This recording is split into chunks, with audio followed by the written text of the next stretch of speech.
we shall now go on to the next case with Dr. PIYUSH, and I would want Dr. Rohit Omprakash and Dr. Saurabh to comment on that case. So the next case, Dr. PIYUSH is a founder chairman, founder director of the BANSAL Eye Institute, and of course, a great surgeon from his parts, and of a seen in a whole lot of national meetings with a lot of presence. So we look forward to your teaching pearl in this situation. Dr. PIYUSH, on to you. Very good afternoon to the esteemed panel, and a very big thank you. Am I audible, ma'am? Yes, yes. And a very big thank you to Dr. Chitra, madam, for giving me the opportunity to be over here and learn so much in the past 1.5 hours. So essentially what I'll be showing is this particular young patient who required a combined surgery following trauma. And in my usual way of dealing with such situation where there is a cataract as well as a suspected foreign body in the retina, I would usually go ahead and do a lensectomy and vitrectomy. But this time, since there was no vitreous present in the AC and it was a young fellow, I thought that maybe I'll give it a try, separate the cavities, do a phacoemulsification, and then perhaps continue with the vitrectomy and remove the foreign body. Now, the pearls over here that I would, I'll probably discuss the things that I thought I made a mistake with, but I would definitely want to learn from such esteemed people of how I could have probably done better. Now, obviously, after making an entry and staining the capsule and putting in sodium hyaluronate 1.6%, I go in, make an entry. And now this is where I think I made the first mistake. You see, the capsule is very adherent, and despite trying to make multiple openings, putting a lot of pressure on the capsule, it was very, very difficult to actually have an opening. And you see the amount of stretch that I'm causing on the zonules in this area, especially since that area is already weaker because of the foreign body. So when I had difficulty doing that, what we did next was try starting it from different other locations, a new nicks, but even that didn't work. So put in Varna scissors and try to make smaller nicks over there. It was very adherent, very, very adherent to the lens matter. When that didn't work, what we did was use capsular excess forceps. Sorry for that.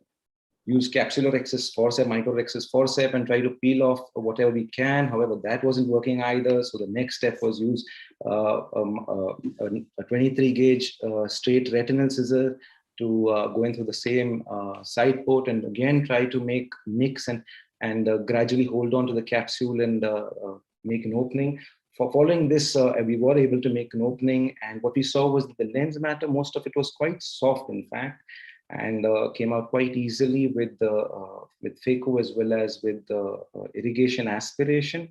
Now you can see that we didn't find any rent over here. There was a significant amount of cortical matter though. And what I thought initially was cortical matter, but then there was a lot of fibrosed and opacified anterior lens capsule as well. So I just kept cleaning and trying to remove as much of cortical matter as was possible. I did really hope for good visual prognosis in this patient. The reason being that the suspected foreign body was looked like it was a little away from the macula, which we saw during surgery as well. So trying to clean up as much of cortical matter that was possible. And, going underneath this fibrosed areas, I did think for a moment that whether I should take in my cutter and just, cut as much of these capsular tags that were possible. What I felt was that the capsular bag wasn't stable enough for the intraocular lens. So especially because of the zonular weakness in this area. And so we put in a capsular tension segment, and we didn't see the need to suture it. The bag seemed stable after that. And we put in an foldable IOL in the bag following this. Subsequently, cleaning up whatever was possible. And after that was done, again, trimming some of the capsular tags as much as possible. And after this was done, then I continued with, then I put in my scleral ports and did a minimal vitrectomy. And removal of what was a very small foreign body. Thank you. Yes, nice, different video, Dr. Piyush, where you have shown all the thoughts which came up in your mind. I did feel that if there could have been a subluxation, besides being a fibrotic capsule, there must have been a subluxation because after placing your CTR, you felt more comfortable. I also feel that you could have probably had some vitreous presenting from the area of the weakness, because otherwise what would explain this extreme difficulty in getting the cortex from that area? And once you had placed a CTR and once you felt comfortable, you could have injected a little more of hydro or done a viscodissection and ensured that you got the whole thing out. These were my thoughts, Dr. Saurabh, and then Dr. Rohit. Yeah, I think perfectly done. I think more than cortex, it was fibrosis. Dr. Piyush, was that fibrosis in the periphery or cortex? It turned out to be fibrosis, in fact. The reason initially it's not there in the video, but I did put in a little bit of hydrocort, just a bit of Kenacort to make sure that there is whether there is vitreous, because my usual and comfortable approach is going in with a cutter and doing a linsectomy. But I just wanted to do something slightly different this time. But there was no much of cortex. It was all, I kept trying. It was all essentially fibrous capsule. Yeah, so I think you did it perfectly. And in such cases, I think we don't have to, because the capsule itself is fibrous, we don't have to worry about capsular extension or something like that. So even if you have a fair bit of opening in the anterior capsule, you can, like, as you said, it was a very, fluffy cortex which you removed, and you can just put the IOL in the bag. And even CTR, if there was no as such subluxation, could be avoided in such cases. But I think perfectly done surgery. I think we need better instrumentation for taking care of such capsules. Earlier, I had access to Fugo blade, so it used to make it very easy, but nowadays it's not available. Maybe femto, maybe someone else can, think about that. Could be made. Of course, as a retina surgeon, sometimes you know the prognosis in a particular case. And if you feel that the PCL will not be stable in such cases, I think just avoid that and just go ahead with retina surgery and put a SFIR maybe later on or during the same sitting. That may be a fair bit of approach, because if we know the prognosis, what the prognosis is going to be in such case. Thank you, sir. So in this case, again, I was very happy with the fact that the patient did turn out to have 6/12 vision later on. He had a minimal astigmatism and myopia. The foreign body which was embedded in the retina was roughly around 2 disc diameters away from the macula. So again, overall, maybe I think it was a good decision.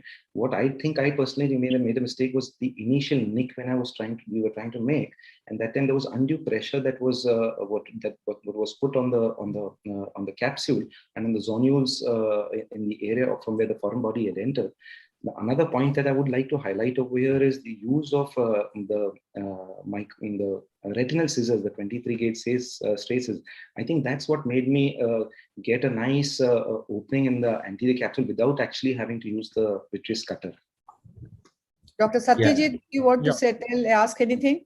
Yeah. Ma'am, I wanted to ask Ramamurthy sir about his experience with femto on these kind of fibrotic anterior capsules. I wanted him to share his experience. The most important, advantage of femto laser is its ability to create a rhexis. Definitely, when the anterior capsular fibrosis is there, using a femto laser is a great advantage. And in these cases, we increase the offset. Usually, it's about 300 microns on either side. We increase it to 500 microns. Still, you don't get a free-floating rhexis, but you get a nice template. And subsequently, once you've filled in a viscoelastic, you can go in through with a 26 gauge bent needle acetone and separate the rhexis. And that gives you a fairly nice rhexis even in difficult cases like this. But just a nicely managed, Dr. BANSAL, just a couple of observations. In a situation like this, I saw that you have began your rhexis in the area of fibrosis. I would rather go away where the capsule appears to be a little free and encompass the fibrotic plaque. I mean, especially nasally, temporally, there seems to be some space, even though it may not be completely able to surround that, it might work in these cases. In case that again is not possible, I think this is a situation where a can opener capsulotomy, where you make multiple nicks and where you can open up the capsule all around 360 degrees, which doesn't have the propensity to extend peripherally also. It's a great way to access the nucleus, and since it's also a soft cataract, that will again work.